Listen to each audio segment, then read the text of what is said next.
আমাদের মুখের যে বায়ু, বাতাস, এই বাতাসটা আপনি শব্দ করুন, বাতাসটা ছেড়ে দিন মুখ দিয়ে।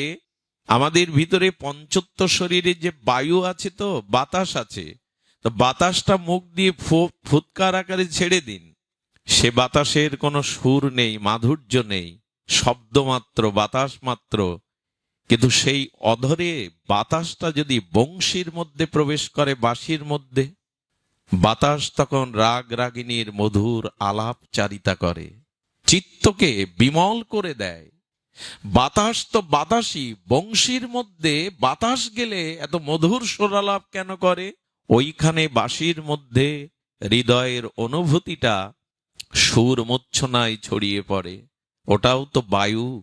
তেমনি ভগবান সবখানে আছে, কিন্তু যেখানে সাধুগণ মিলিত হয়ে আপনাদের মতো স্নিগ্ধ, শান্ত, সমাহিত, ভজনানন্দী শুদ্ধ ভক্তগণ, সজ্জনগণ একত্রিত হয়ে ভগবানের গুণকীর্তন করেন, সেখানে ভগবান আছে বটে, সে ভগবান বাঁশির মধ্যে সুরের মতো, মন্দিরে স্নিগ্ধ ভগবানের মতো।